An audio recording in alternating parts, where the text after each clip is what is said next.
ഇടുക്കിയിലെ പട്ടയ വിതരണം അടക്കമുള്ള കാര്യങ്ങൾക്കായി സ്പെഷ്യൽ ഓഫീസറെ നിയമിക്കണമെന്ന് ഹൈക്കോടതി.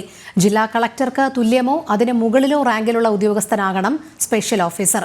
പോലീസും റവന്യൂ വകുപ്പും ആവശ്യമായ സഹായം നൽകുന്നുവെന്ന് സർക്കാർ ഉറപ്പാക്കണമെന്നും കോടതി. 3 വിഷയങ്ങൾ പരിഗണിക്കുന്ന പ്രത്യേക ബെഞ്ചിന്റേതാണ് ഇടക്കാല ഉത്തരവ്. ഇടുക്കിയിൽ പട്ടയ വിതരണത്തിനായും വ്യാജ പട്ടയങ്ങൾ നൽകിയതും റവന്യൂ രേഖകളിലടക്കം കൃത്രിമം നടത്തിയതുമായ കാര്യങ്ങൾ പരിശോധിക്കാനുമാണ് സർക്കാർ അടിയന്തരമായി സ്പെഷ്യൽ ഓഫീസറെ നിയമിക്കേണ്ടത്. ജില്ലാ കളക്ടർക്ക് തുല്യമോ അതിനു മുകളിലോ റാങ്കുള്ള ഉദ്യോഗസ്ഥനാകണം സ്പെഷ്യൽ ഓഫീസർ. സ്പെഷ്യൽ ഓഫീസർക്ക് റവന്യൂ വകുപ്പും പോലീസും ആവശ്യമായ സഹായങ്ങൾ നൽകണമെന്നും ഹൈക്കോടതി ഇടക്കാല ഉത്തരവിലൂടെ സർക്കാരിന് നിർദ്ദേശം നൽകി.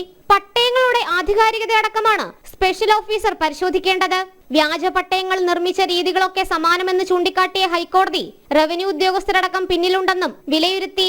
മനോഹരമായ വിനോദസഞ്ചാര മേഖലയായ മൂന്നാറിനെ അനധികൃത നിർമ്മാണങ്ങൾ നടത്തി നശിപ്പിക്കുകയാണെന്നും ജസ്റ്റിസുമാരായ മുഹമ്മദ് മുഷ്താഖ്, എസ് മനു എന്നിവരുൾപ്പെട്ട ഡിവിഷൻ ബെഞ്ച് പരാമർശിച്ചു. ദേവികുളം പഞ്ചായത്തിലെ സ്വകാര്യ വ്യക്തിയുടെ അനധികൃത കെട്ടിട നിർമ്മാണം നിർത്തിവെക്കാൻ ഉത്തരവിട്ട ഹൈക്കോടതി പഞ്ചായത്ത് സെക്രട്ടറിയോട് വിശദീകരണവും തേടി. മൂന്നാറിലും മറ്റ് 15 പഞ്ചായത്തുകളിലും നിർമ്മാണങ്ങൾ നിയന്ത്രിക്കണമെന്നും ഹൈക്കോടതി നിർദ്ദേശിച്ചു.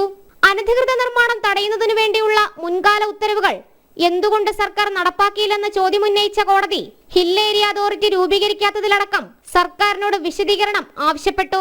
തുടർന്ന് മൂന്നാർ കയ്യേറ്റവുമായി ബന്ധപ്പെട്ട ഹർജികൾ ഹൈക്കോടതി അടുത്ത ചൊവ്വാഴ്ചത്തേക്ക് മാറ്റി. ജനം, കൊച്ചി.